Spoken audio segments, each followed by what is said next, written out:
Broadway's My Beat, with Anthony Ross as Detective Danny Clover.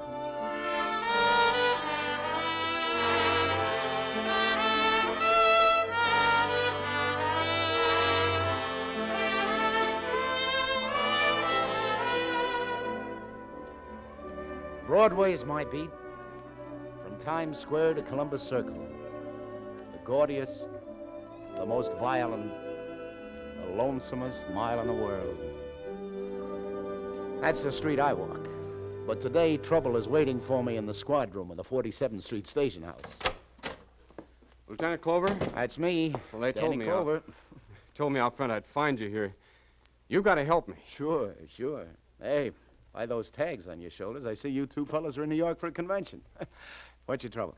Well, you see, I've never been in the big city before, and, well, I've heard about things like this happening, but I never thought it would happen to me.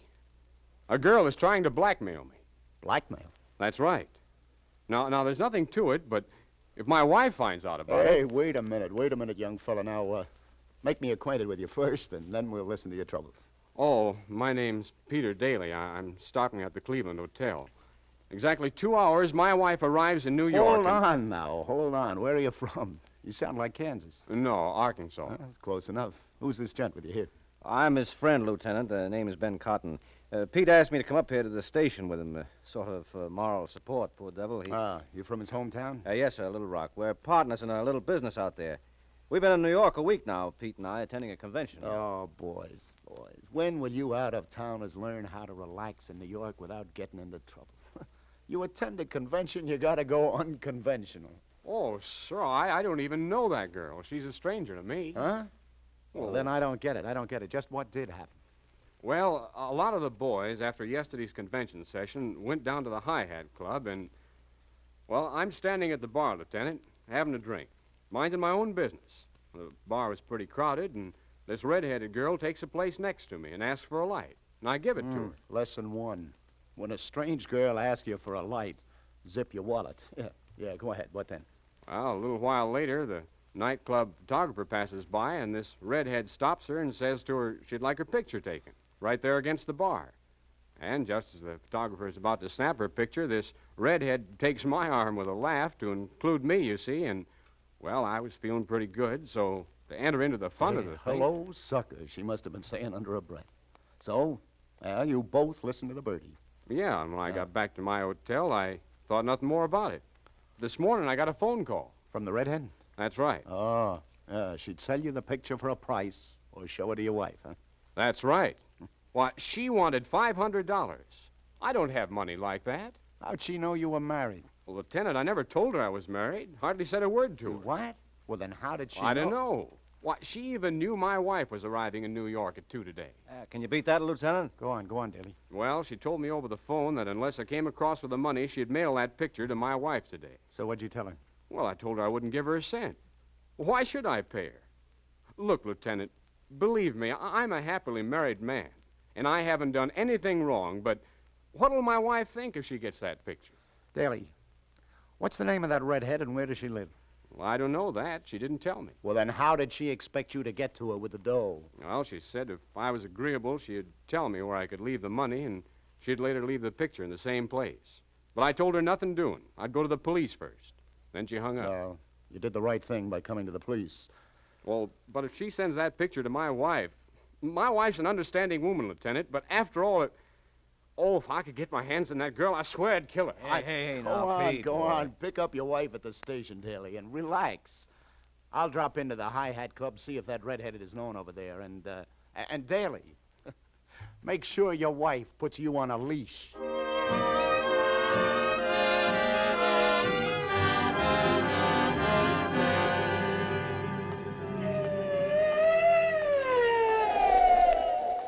Lieutenant Clover. Yeah, Sergeant, what's up? Looking all over for you, Lieutenant. Broadway Towers. Detective Tom Donnelly's already up there, apartment 5E. Some dame there, found dead, Lieutenant. Looks like murder. How do you like that? Just when I was staring up at the skyscrapers wishing I was a pigeon. All right, let's go, Sergeant. Broadway Towers.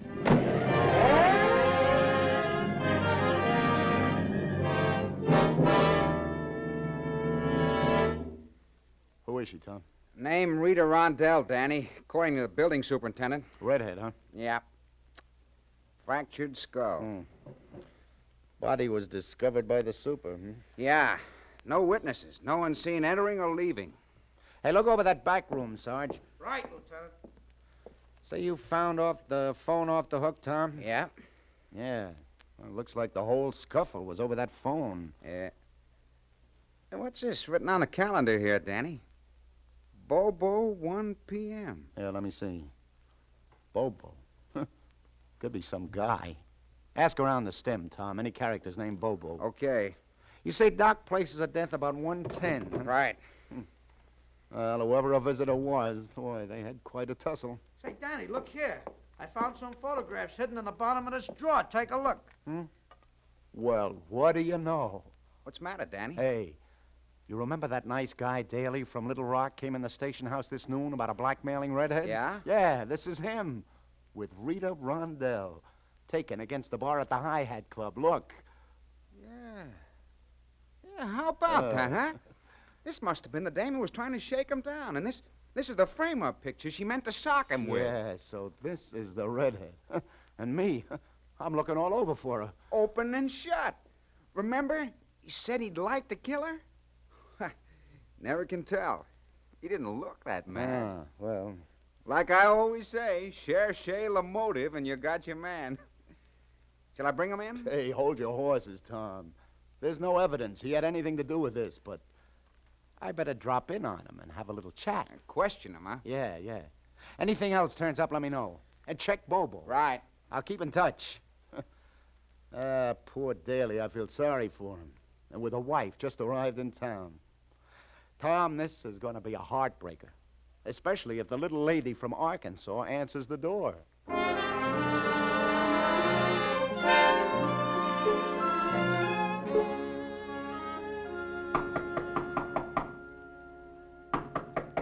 Coming.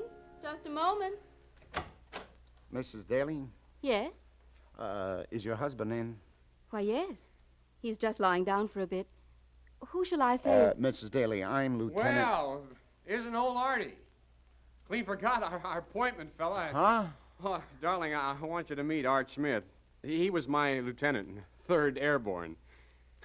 The old dog. Imagine meeting him at the convention after all these years. Yeah. Mr. Smith, just imagine. You two must be thrilled. I guess New York's a place one meets all Be right with you, Art. I just put on my jacket now. Yeah. Okay, I'll wait. How do you like the little missus, Art? Oh, just fine. Pleased to meet you, ma'am. Step on it, Pete, huh? Won't take a minute, Art. Why? Where are you boys off to? Oh, Cookie, I forgot to tell you. I promised Art I'd have a cup of coffee with him. You know, catch up on the old gang. He leaves for Cincinnati in a little while. Mrs. Daly, does your husband often go to conventions alone? Oh, heavens, no. This is the first time we've ever been separated in the 3 years we've been married. I see. Ben Cotton, his partner, was going too, so there was nothing to worry about. Besides, I know that Peter wouldn't even look at anyone else. Oh, let's go, Art. All right, Peter. Let's go down to that coffee shop and have that little chat.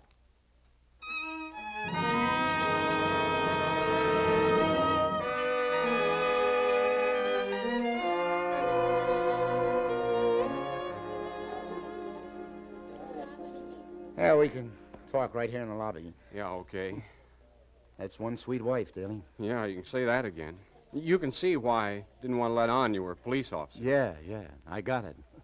Well, Lieutenant Clover, did you ask in that nightclub like you promised to find out if anyone knows that red-headed blackmailer? She hasn't sent that picture yet.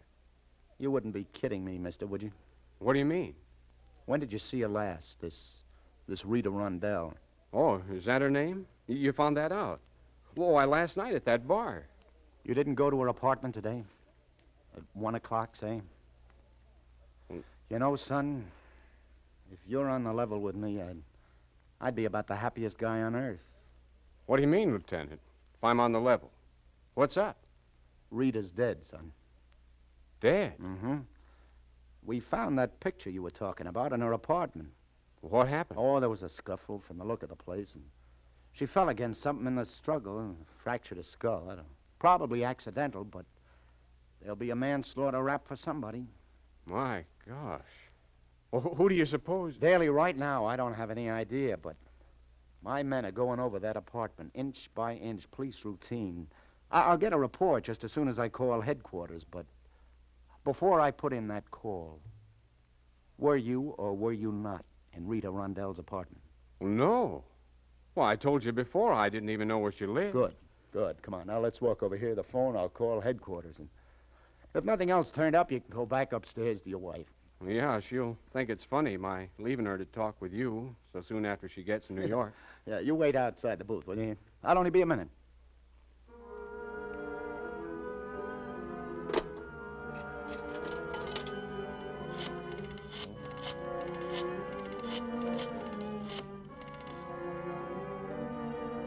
Clover. Sergeant, anything turn up on the Rondell dame's place? Uh-huh. Yeah. I see you. No, you didn't. There's nothing else, huh? Out where? Oh, then he... I see. Thanks, Sergeant. Daly, where's your hat? My hat? Your hat. Well, I must have left it up in my room. Shall we go up and see? Well, I'm not sure. Maybe I lost it. That's right. You lost it at Rita Rondell's apartment. What are you driving at, Clover? It was found on her fire escape. Has your initials. Well, lots of people have initials. Okay. Then let your wife identify it. No. No, I'll leave my wife out of it. I'll tell you where I lost it. Come to think of it, I remember now. Yeah, at that bar last night where I met her. That's right. I missed it when I got back to the hotel. So either that girl or someone else picked it up and... Well, maybe that explains how... Brother, you killed me. You were wearing that hat in the station house this noon. I'm sorry, Daly. I'll have to take you to headquarters. I'm charging you with manslaughter.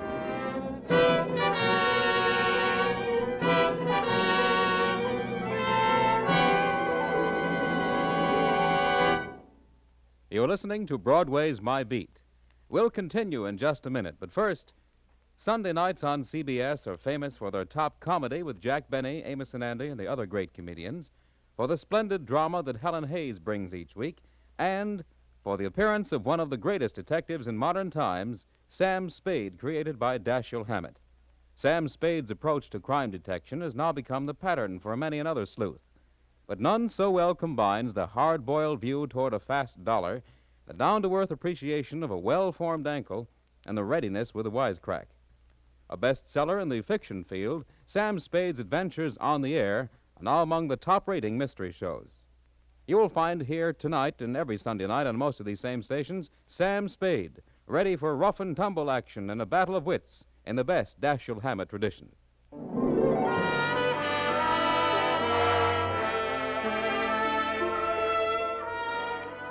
And now back to the 16th Precinct and Detective Danny Clover.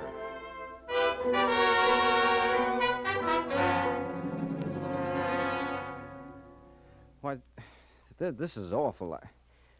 Look, Lieutenant, I'm from Daly's hometown, and I've known him for years. Why, he couldn't have had anything to do with this. Mr. Cotton, I know you're Daly's friend, and I know how you feel. I simply phoned you, seeing as you're a friend of the family, to notify Mrs. Daly of her husband's arrest. Yes, of course. Well, she wasn't in her room when I stepped by, so I rushed down here as fast as I could. Those two are so much in love, Lieutenant, I just don't have the heart to tell her. Any luck this time, Tom? Nah. Try to persuade Daly again, but no soap, Danny. See, Mr. Cotton, we offered to allow your friend a few minutes to call his wife, tell her himself about his arrest, but he says he can't do it. Yeah, that's right, Mr. Cotton. Says it'd kill him to tell her. Why don't you tell her? Oh, she's such a sweet kid. She's going to take this awful hard. You see, in a way, I feel kind of responsible for this, being here with Ben. I just don't believe I could face her. Tom? Unless it's an order, Lieutenant. I'd rather be included out. Okay. I guess a policeman's job can include almost anything. I'll get over there right now. Oh, Tom, come here a minute. Yes, Lieutenant? Yeah, Danny? You didn't find any guy anywhere named Bobo. No Bobo. No Bobo. All right, then, that's that. Okay, fellas, I'm on my way. Oh, believe me, this is going to be tough. Breaking the bad news to the little lady from Arkansas. I'm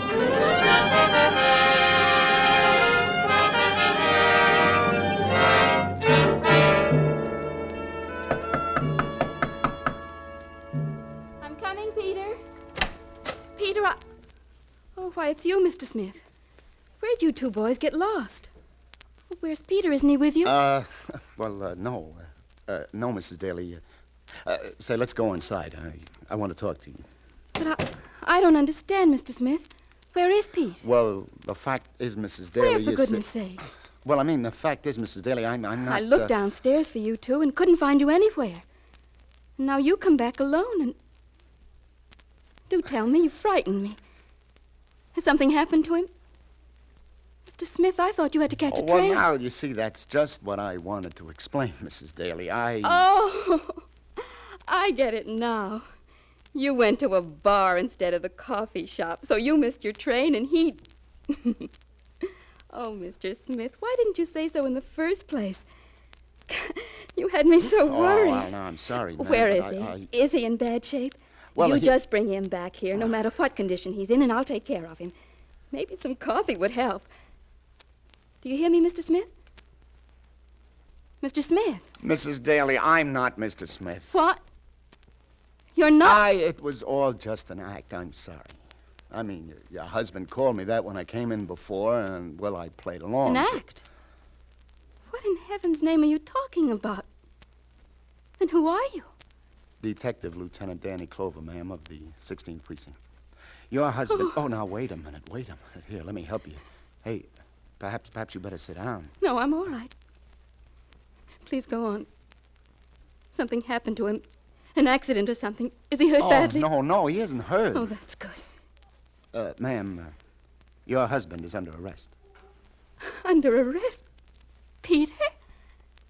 Nonsense, what for? Well, you see, it dates back to before you arrived, naturally. You see, last night he got into a jam at a nightclub. A jam? I mean, that is, there was a girl at the bar next to him. A girl? No, don't get me wrong there, ma'am. In that respect, I assure you, but it's something else that happened, and... now, Mrs. Daly, let me tell you the whole story from the beginning. He wouldn't do anything. No, but please don't get me wrong, ma'am. You mean he got mixed up with a girl, but he couldn't? Oh, no, it's not that. There was this red-headed... Red-headed? Oh, now, wait a minute. Wait. Oh, I'm no good at this sort of thing, Mrs. Daly. Go on. Well, look, it was all a framed-up thing. Your husband came up to the station this morning and told us the whole thing.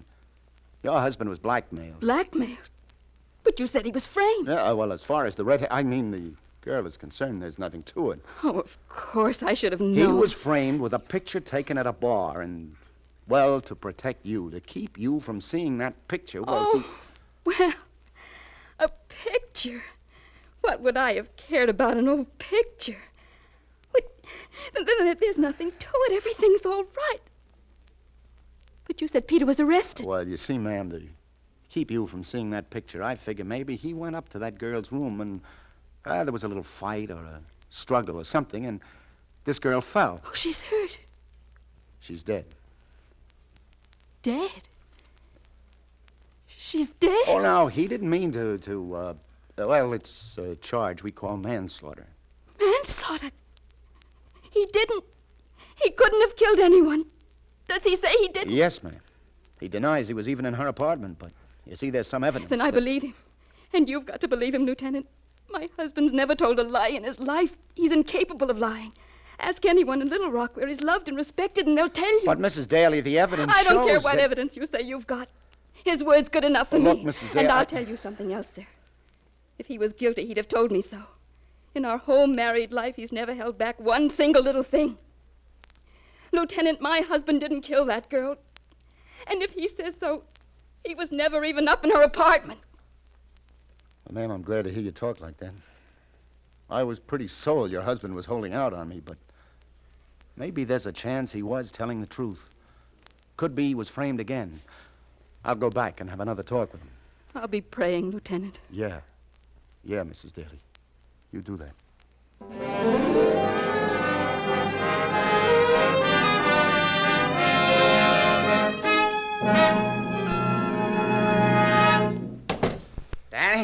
Danny, Peter Daly's confessed. Confess? Oh, no. I just visited him again in his cell with his friend, Mr. Cotton here. Darned if Daly No, didn't no, say... wait a minute, Detective Donnelly. Peter did not confess. At least not to killing that girl. He just admitted that he went up to her apartment and he saw her lying with her head in the kitchenette against a milk bottle. She was already dead. That's an old one, Danny, you know. She was already dead. Lieutenant, you got to believe him. I tell you what. I think I'll have a talk with him myself.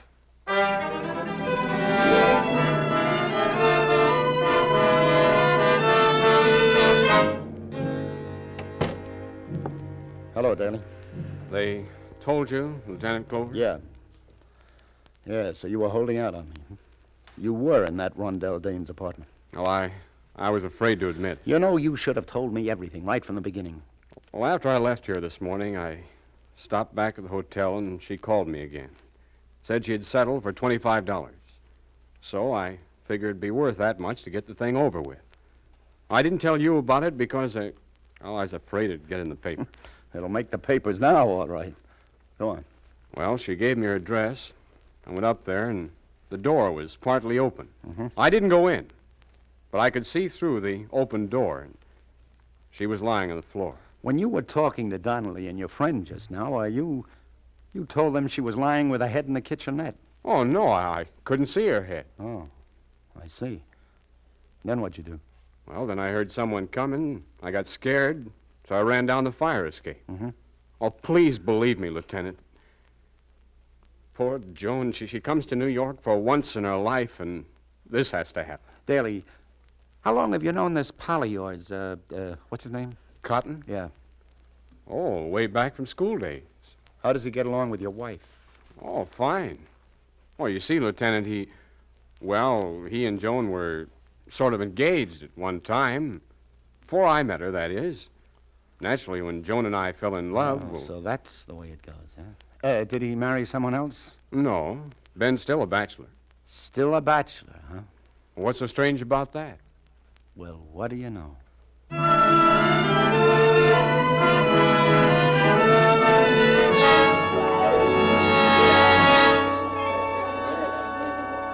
Lieutenant Clover, you back again? This is the third time today. What gives? Like this, like that.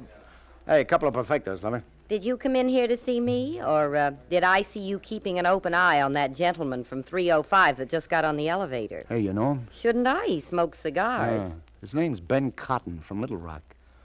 I think I'll go up and have a word. Mm-hmm.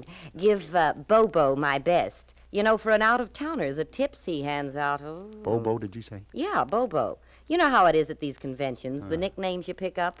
I've heard some good ones, but Bobo, that kills me. Everyone around here calls him that. Oh, thanks, Sally. Thanks a lot. Thanks for what? Oh, nothing, lover. I'll be seeing you.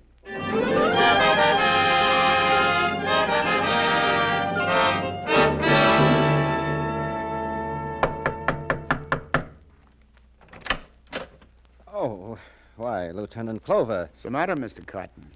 You going somewhere? Why, what do you... I see your suitcase is all packed there on the bed. Oh, yes, Lieutenant. Yeah, I'm going back home. Bobo. Hmm?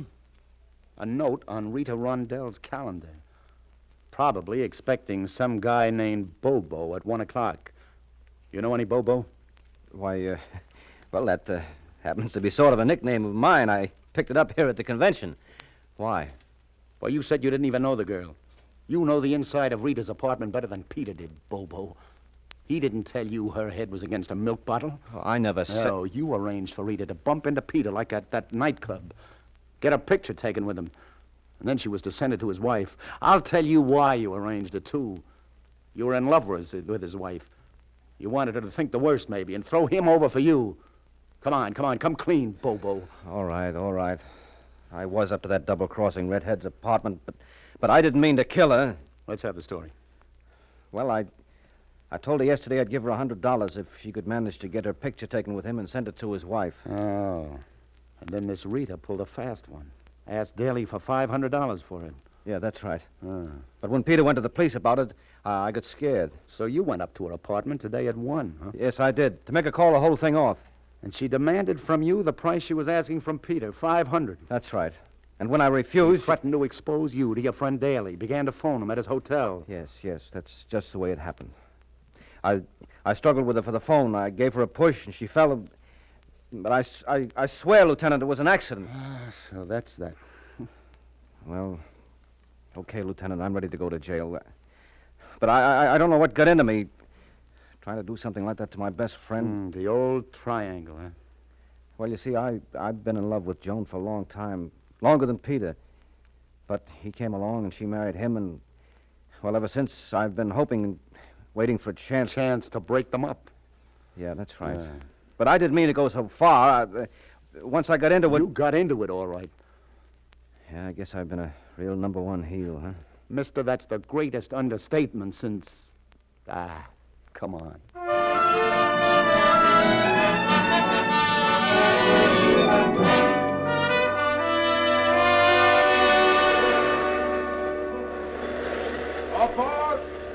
That's us, Joan. All right, Peter. Lieutenant Clover, I don't know how to say. We'll never be able to thank you for all you've done. Skip it, Arkansas. Hey, just promise me one thing, will you? What's that? Well, I mean, you've come to New York. This is the first time for both of you, isn't it? That's right. You've had a pretty rough time. You got one impression of New York, the wrong one. Come back and give it another whirl, will you? That's a promise. I want to see you both again, you know. So, miss, I don't often meet somebody like you. Why, the faith, the trust you have in your husband is... Oh, you see, Lieutenant. We're in love.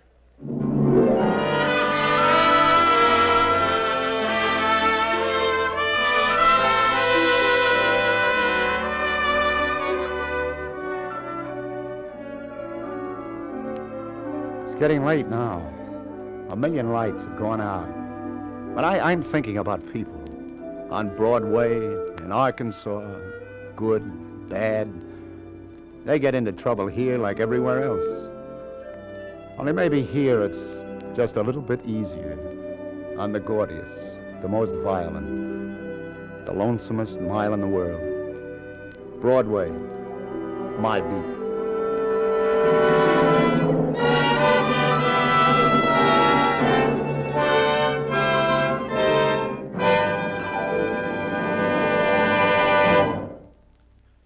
Columbia has just brought you Broadway's My Beat, with Anthony Ross as Detective Danny Clover. Gene Carson was Sally. John Forsythe was Tom. Today's broadcast was written by Joseph Roscoe and produced and directed by John Dietz. The musical score was composed and conducted by Robert Stringer. This is Bern Bennett speaking.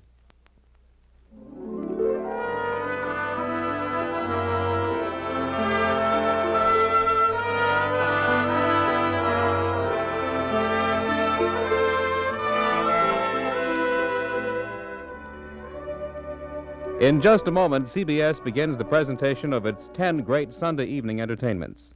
In order, tonight, you'll hear Barbara Stanwyck starring on the Prudential Hour, followed by the unsurpassed comedy of Ozzie and Harriet, Jack Benny, and Amos and Andy in succession.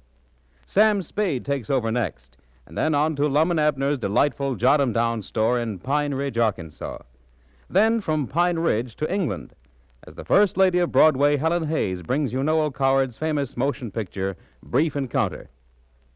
A solid hour and a half of laughs follow, with Eve Arden as the ardent schoolmistress, our Miss Brooks, with J. Carroll Nash as Luigi, and the little Italian immigrant, with the geniuses on It Pays to Be Ignorant. They'll all be heard on most of these same CBS stations, with Jack Benny, of course, coming to you on all of them. So start your stay-tuned Sunday evening with CBS now, as Barbara Stanwyck stars on the Prudential Hour. This is CBS, the Columbia Broadcasting System.